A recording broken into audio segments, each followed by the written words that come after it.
I'm going to turn right over to Rayn. Rayn, hey, good to see you. I'm so happy to be here. I know, I'm happy to have you here too. Every time I come here, it's a She new is so much adventure. fun. She is such a fun person. And I do want to say that in listening to Jamie here and what she's doing, it reminds me of what you do. I mean, you really saw a need and a calling, and you stepped right up to do it. I did. It took a lot of time and a tremendous amount of effort that I wasn't prepared for, but with a lot of things in life, sometimes. I can't believe the obstacles. You know, when she talked about obstacles, and I was thinking about you because you have, I mean, you've had a flood, you've had this and the roof, and I mean, I'm just kind of going on. I mean, but you've got Those a are all accurate. you've got a building, and you've got a family, and you've got needs, and middle of the night calls. Tell us how you survive. I don't sleep much, which turns out to be a benefit in this case because I'm able to secure a lot of contracts in the middle of the night when everyone else is sleeping. And contracts are something we've done really well with. So our mission is to help children in crisis who have been impacted by extensive abuse and neglect, and also those who are at risk of a child protective services intervention. So part of that mission means providing these families with items they can be proud to own when they're fleeing abuse or neglect. And so our most recent contract is with Starbucks. They're now providing us with breakfast and lunch food items. So you have, yes. Oh, nice. You have these children that have been identified as not eating for a day or two, and now we're giving them, you know, things to try that they've never had. Recently, we had a little boy who They get espresso? not the coffee, but they get the fancy breakfast sandwiches. Yeah, no, and muffins and obviously things. I'm kidding you. And they're so excited about it. And then just last week, we were able to secure another contract with Bye Bye Baby. So now we're going to be providing baby equipment to these families. And it's just amazing. Well, what we're the thing accomplishing. is that when these things occur, first of all, you don't treat the client directly. In other words, a client doesn't come to you. You have to come through an outside agency, is that correct? Right, so 46 agencies in the capital region currently 46. Oh, no wonder you don't sleep. currently make referrals to things of my very own. So it's an incredible feat. We're serving about 4,000 children in crisis every year in the 11 Oh, counties stop, of the capital 4,000. region. It's a lot. But Are there that many children in crisis? There are. There's that many. But the good news, and people get sad about that number, but the good news is that we're helping. And that's the important part, Yeah. is we're helping them to overcome what they've endured. We're helping them to be stable in their homes, whether they're fleeing with their mom or going to stay with grandma. And it's amazing what we've been able to accomplish.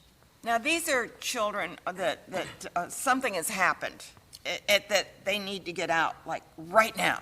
Right. It could So be a they fire. may not be leaving with their toys or their clothing or their school. I don't know, I'm making this up, but I'm assuming that when they got to get out, it's like a fire, you got to get out. Yep. So How do you step in? I mean, so the agency learns about this and immediately called you, and they say it's 4 in the morning, and these people are in crisis. They need to get a place to stay, and they need clothing and diapers. What do you do? So we get that call. We have two types of individuals that come to us. We have emergency and non-emergency. Okay. So non-emergency. And I'm making that up because No, I you don't know did. that That's ever pretty happened. accurate. Yeah, okay. Non-emergencies are handled on Mondays, Wednesdays, Fridays, and Saturdays. Okay, so those are between non-emergency. 9 Okay. a.m. and noon. The rest of the time, we do offer 24/7 support. So we will get calls at 4 in the morning, and it could be a fire, or a child was identified as being victimized by a hospital or a fire department or police officer. And all those referrals come to us. Our team jumps up. We get them everything they need for a safe transition to safety. And then once they're settled, we'll work with them to help them overcome the internal things, the internal scarring that they've experienced. So you don't just hand out stuff. I mean, it's an entire program that you deal with. If they don't have a place to live, is that something the agency takes care of? So the other agencies take care of the housing portion. Okay, that's what I was wondering, because you can't do everything. We can't do Honestly, I everything. know you're a miracle. She needs to have a Wonder Woman shirt on with her bracelets and up there, Because you do a lot, but you can't do everything. We can't do everything, so we leave the housing portion up to agencies that are better equipped to deal with that. We take over generally from there by providing items such as brand-new mattresses, bedding, school supplies. And you have partners for all of this. We do, and we're always anxious to get more. It seems that the past few months have been partnership-focused, which is wonderful. And I have to say, I was really excited when I got here because you have Val from Capcom here, and Capcom happens to be one of my favorite businesses because they are one of the primary sponsors of one of our new programs. Oh, good. So we can give her a big shout out for We that can. too. Yeah. So it's a family crisis recovery initiative, which is specifically for families that have significant mental health diagnosis and just need a little more help. So Capcom jumped on board to support that program. So did CDPHP, which is amazing because they're a health-focused organization. So we launched that right before COVID, so imagine our surprise when COVID hit. But so far, every single family that's gone through that program has remained intact. Oh, wonderful. So- Well, that's evidence. Yeah, 100% success rate is not something we expected to achieve, so we're very proud of that, especially during a global pandemic. So Capcom is wonderful, CDPHP has been wonderful in their support.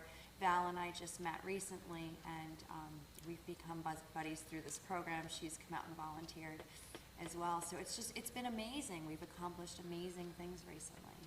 Well, like I say, when I see what you've done over the years, because you've been on the show, for ages, it seems. When did you start? So we incorporated in 2008. Was it that, yeah? The first time I was on your show was around 2009 or Right. 10. And I adopted a cat from your show that was featured. I know. Do you remember that? Yes. Oh my gosh. We go back a long way, but it's do. funny because I used to have the Animal Protective Foundation was on, I believe, and they Right. had a cat, and you adopted it right off the show. Right, so we were waiting in the background to go on the show, and I kept playing with this cat, finding out later that it was going to be featured needing a home. And I remember you saying on the show, I think it may have already found a home, and so I left your show and went right over there and adopted that cat. Well, that's it's a funny story because I way back when I had a little black lab. They brought a black lab on, and it was the cutest little thing. It didn't have a tail. Somebody had chopped the tail off because they thought it was going to be a Roddy or something. I don't know. It was really weird, but it had no tail. And you see this little stub going like that. And so I'm interviewing them about, we got to find a thing. And you remember Greg? Yep. Greg came running around he was doing the show. He comes running around, sticks his head in the thing, he's going like this. Yeah. So we adopted the dog right off the show. So there's two animals that have been adopted right off the show because they're so, just wonderful. And we had that dog until it passed away. But do you still have the cat? We don't. Oh, okay. Yeah, the kitty ran away during our construction, so a couple weeks ago, so we're hoping it comes back. Oh, I'm sure. It is all over social media right now. Okay, good, But yeah. it's a wonderful kitty, and we're hoping she comes home. Yeah, good. So you're located in the Stockade area, We are. We're and you have a actually- big building. We do. We have 20,000 square feet, and And that where you store a lot of stuff? we do. And now it's time for expansion, so that's something that we're looking You're at. raising some money for that, huh? We are just about to start.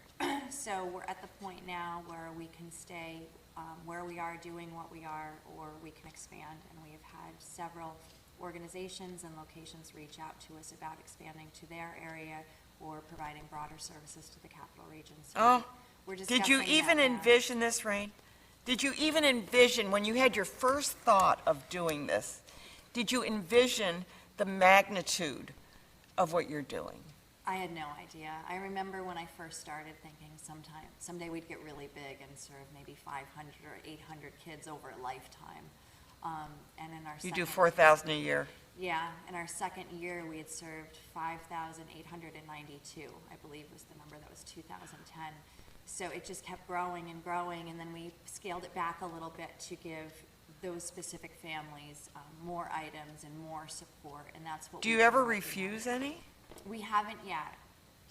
It's been tough, especially during COVID, and we are understaffed, but now's the time to move Do you forward. take volunteer? I know you're a nonprofit, so therefore, do you take volunteers? We do. We Okay. have volunteers on Mondays, Wednesdays, Fridays, and Saturdays. And what would those volunteers do in case someone is watching and would like to join you? So generally, what they'll do is they'll sort through donations, inspect them, prepare them for the families, sometimes package aid, sometimes it's gifting the families with the items. It just Do you kind of- take donations from people? We do. Okay. So right now, the best way to give is to make a monetary donation, and that's because of these. You can buy contracts. more things with that, yeah. And an example would be, we're able to get brand-new Nike shirts with a retail value of $25 to about $87 a piece for less than $2 an item. How does that happen? Well, So you work that's- with the companies, Yeah, yeah. that's part of the partnerships that we develop. Yeah. So there is still a cost to us in many cases, but it is. Well, shipping so probably low. and things like that. That's They what might- it yeah, is. yeah. It's shipping and Yeah. the management. Well, I tell you, I applaud what you're doing, and I understand that Valerie's going to take your seat when you get up, I guess. She is, and Yeah. I'm so excited about it. Yeah, so, but it's nice, I was not aware of her sponsorship of your organization, or else I would have probably given her a big shout out as well. But I want to thank you so much for being here, and I want to encourage people that are watching this segment to donate. I mean, and it's like with the food banks even, they can buy so much more with a donation than if you went out and bought a package of mac and cheese and turned it in. I mean, they can probably buy 30 of them for what you paid for that one.